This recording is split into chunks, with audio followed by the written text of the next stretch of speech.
Hi Scrap Gal peeps, it's Ellen here for National Scrapbooking Day, and my technique that I'm going to show you I'm calling Take the Stress Out of Distress.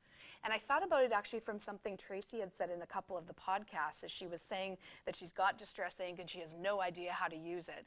And so I thought, well, there's got to be other people that are in the same boat. So I thought I would show you this super easy technique that's going to show you one way to use distress ink on your layout.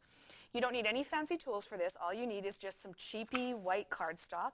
Don't tell Tracy it's recollections, but it is.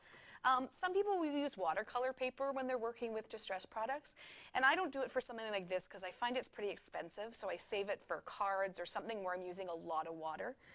So you need cardstock, you need whatever colors of distress ink you happen to have, you need a water spritzer, and this is nothing fancy, this was from the dollar store.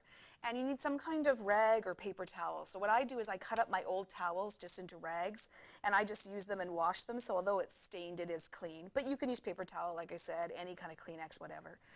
And so I'm going to show you one technique to use distress inks on your layout. I'm going to grab one color, and what I'm going to do first is just rub it directly onto the pad.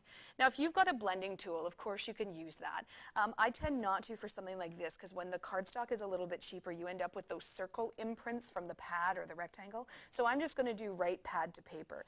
And so I'm just going to smush it around, and you can put it however dark you want to just by pressing harder. And I'm going to do a couple colors just to show you. I'm going to actually overlap it and just kind of smear it around. No rhyme or reason here. I'll grab a third one. And so, of course, you can do this with any kind of ink, but what makes distress ink unique than other kinds of ink is the way it's going to react with water. So let me just zoom in here. So you can use your mister in two different ways. You can do just a normal press where you get kind of a mist out of it, or you can press it kind of halfway and get bigger droplets. So I'm going to try to do half and half. So I'm going to do regular mist on this half, and then this one I'm going to just do bigger kind of droplets and a little bit more coarse. And I'm going to let that sit maybe 10 seconds. That's about it. And I'm just going to dab it off using my cloth. And the reason I don't want it to sit longer is because then it makes the paper all bubbly and warpy, which I'm sure you've experienced before. And let me zoom in and see if you can just see kind of the texture that happened here. This is from kind of the regular mist. It gives kind of that like bubble effect. And then from the coarser mist, you actually get these really cool water droplets. And so it really adds texture without adding anything to the paper. And if I had sprayed a little bit more in here, you actually would have started to see those colors blend. You can see here there's a little bit of green happening, and here there's a little bit of purple and orange. And so that's what makes distress ink unique from other products, is you get, number one, the blending, but number two, that really cool water effect. So what do you do with it now that you've got it? Well, you can dry this with a heat tool and make sure it's really, really dry, and you can put it through your Cameo or your Silhouette to get a really cool die cut. You can just cut this into a photo mat and have kind of just some color popping out behind your photo. Or again, if you dry it really well, you can put it through a punch. So let me just show you some samples that I came up with yesterday. So I wanted to use this really cool Wilna Furstenberg die cut that had the word color in it. So I thought, well, I wanted color. So these rings were just exactly like what I just showed you, and then I ran it through my Silhouette to get the various sizes.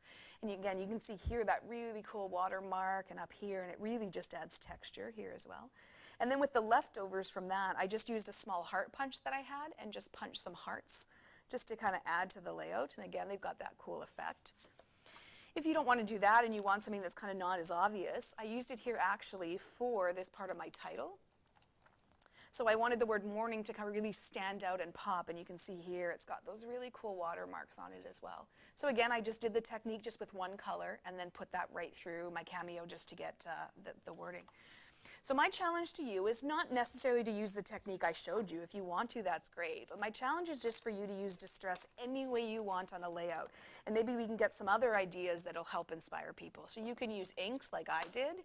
You can do the exact same technique I just showed you with paint. You just want to make sure you don't put it on too thick and maybe let the water sit for a few extra seconds. You can just use regular stain and use it just as droplets, or if you wanted to miss something. You can use regular or just normal stain, which if you want to just dye some chipboard, whatever. You could break out your new crayons if you have those, whatever you choose. And so I really hope to see your layouts online, and hopefully we can get some great ideas how to use distress on layouts. Take care, and I'll see you soon online.